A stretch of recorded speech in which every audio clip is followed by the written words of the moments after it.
আমার কথা হইছে ভাই, এমি যেভাবে সেভ দিছে, ম্যাচটা জেতা উচিত ছিল আর্জেন্টিনার। আর রেফারি ভাই, আর্জেন্টিনার প্লেয়ার গুলা ফাউল যখন স্পেন যখন আর্জেন্টিনারে ফাউল করতেছিল, তখন বাসির মানে আশেপাশেও সে নাই। যাই হোক, রেফারির প্রসঙ্গে আমি যাইতেছি না। রেফারির প্রসঙ্গ গেলে অনেকে অনেক মন্তব্য করবে, অনেকে পজিটিভ নেগেটিভ ভাবে নেবে। আমি রেফারির প্রসঙ্গে যাইতে চাই না। আমি যাইতে চাই হচ্ছে ফার্নান্দেস মিডফিল্ডার। মিডফিল্ডে ভাই দেখেন, আর্জেন্টিনার ফার্নান্দেস আর ম্যাকালিস্টার আর আপনার যদি ডিপল, এই তিনজনরেই তো আর্জেন্টিনার মিডফিল্ডের স্তম্ভ ধরা হয়, তাই না? এখন আপনার ফার্নান্দেস ম্যাচটা প্লে করতেছিল, ফার্নান্দেস তো ফুল টাইম খেলবে, 120 মিনিট প্লাস ফার্নান্দেস খেলবে, এরকমের একটা টার্গেট ছিল স্কেলোনির আমার যতদূর মনে হয়।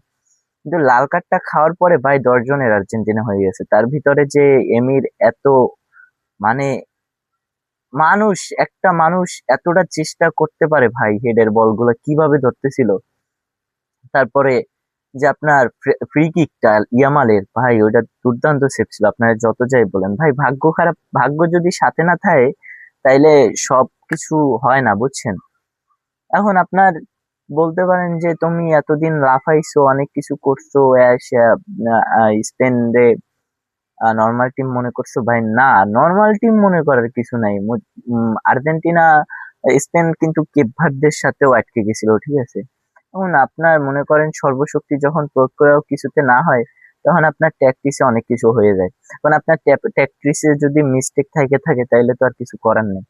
আপনি লাউতারোরে নামান নাই, লাউতারো হয়তো কোনো ইনজুরি সমস্যা, বা আপনি হয়তো প্ল্যানে অন্য কিছু করে রাখছিলেন, কিংবা ফিজিক্যালি লাউতারো তো অনেক স্ট্রং, আমার যতদূর মনে হয়। আর অনেক বড় বড় ফুটবল বিশেষজ্ঞদেরও মনে হয় যে লাউতারো অনেক স্ট্রং।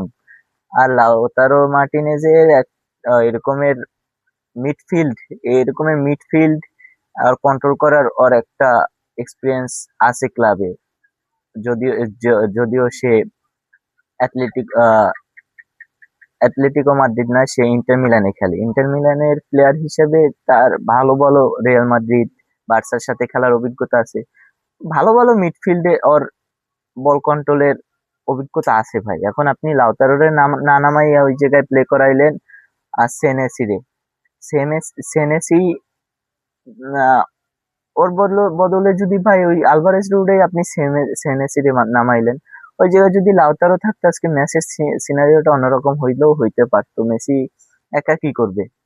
মেসি তো ভাই যতই যা বলেন, বয়স হয়েছে, তার উপরে যা খেলা দেখাইছে পুরো বিশ্বকাপে, মেসির থেকে আর এর চেয়ে বেশি কিছু আশা করা যায় না। আর আপনি ওখানে লাউতারোরে না নামাইয়া সেনেসিরে প্লে করাইলেন।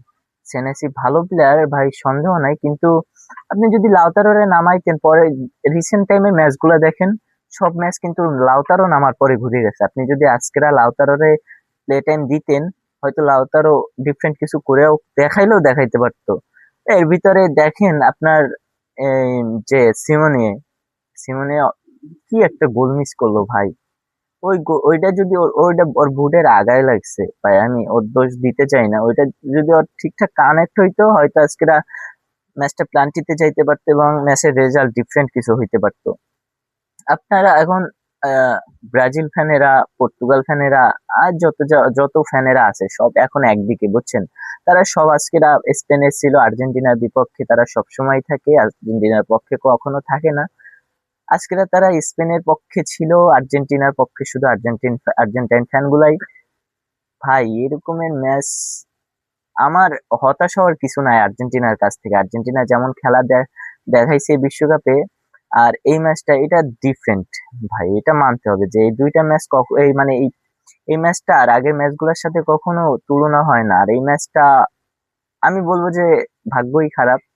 আর মিডফিল্ড ওদের ভালো, ওরা প্লেয়ার স্ট্রং, কিন্তু আর্জেন্টিনাও তো নাম্বার 1 2 এ থাকা, র্যাঙ্কিং এ থাকা টিম।